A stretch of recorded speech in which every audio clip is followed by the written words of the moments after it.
First you need to pop the horn pad off.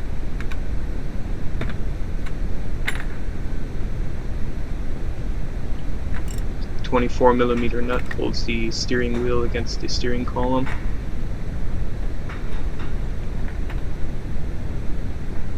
Once the nut is off, you want to index the steering wheel to the shaft. Just make a little mark with a felt marker.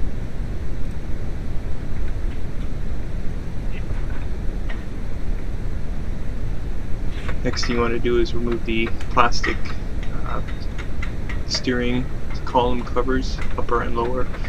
Just use a Phillips screwdriver. Should be 3 bolts, 1 on either side and 1 in the middle. Sometimes the screwdriver doesn't want to find the screw head, so you just got to fish around a little bit.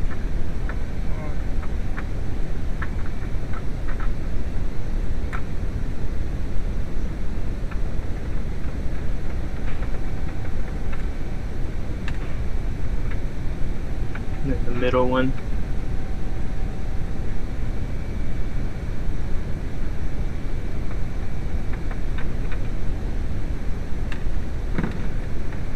Carefully pry the 2 covers apart. If the dock one doesn't want to come out, loosen the steering column switch assembly.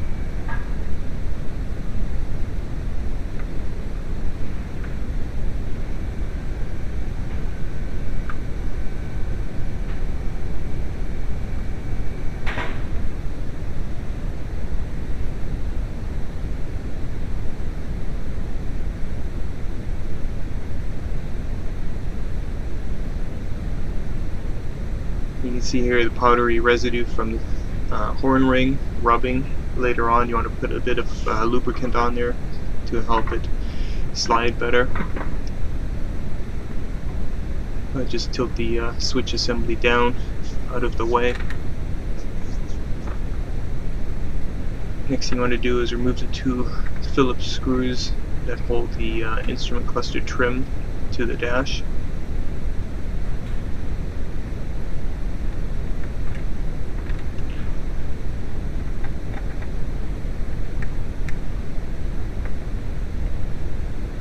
Once those 2 screws are out, you can pry the plastic trim piece out of the dash. Just gently pry on either side with a flathead screwdriver.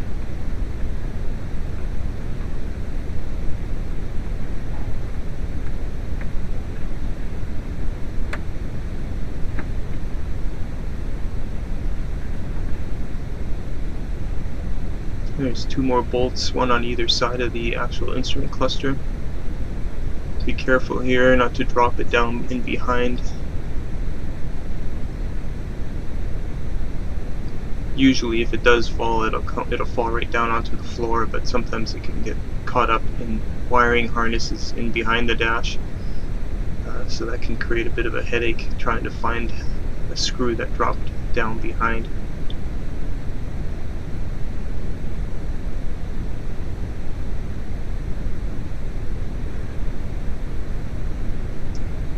On some models, what you want to do is disconnect the Speedo cable. It's actually a 2-piece cable, so you disconnect it here, and what that does, it allows the instrument cluster to be pulled out farther without having tension on the Speedo cable.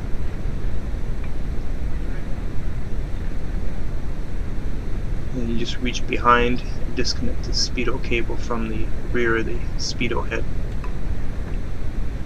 and then wiggle the instrument cluster out.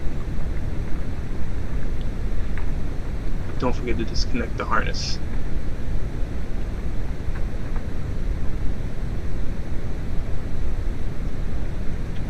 Once it's out, there's a couple of screws, 1 on either side, that holds the front cover to the instrument cluster. Just loosen those up and then gently lift off the cover.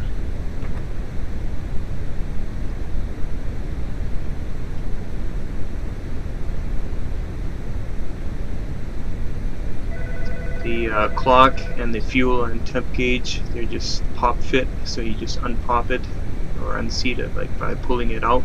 There's the voltage stabilizer and the 6 solder joints that we're gonna clean up and solder. And those are usually the main ones that cause issues with the fuel gauge, temperature gauge. The light bulbs, it's just a quarter turn to pop them out. I forgot to record the speedometer removal. It's just held in by some bolts or screws. Also straightforward, once loosened, it pops out.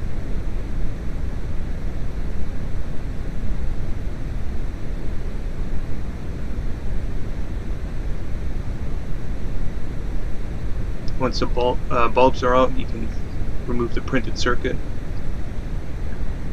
and then take the whole circuit board out.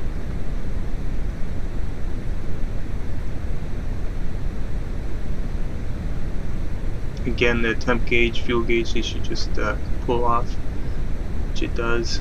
You set it aside. Now you can take a closer look at the whole complete circuit board, go over all the solder joints, see which ones look bad, which ones look good, and then just use a stiff bristle brush or toothbrush to clean up some of the solder joints for cleaning purposes, just before applying the new solder. Doesn't take much pressure, just give it a nice gentle cleaning, and then using an appropriate heat gun, soldering gun, and some good solder, go over all the joints, and everything should be back to normal in terms of accurate gauges and everything working as it should.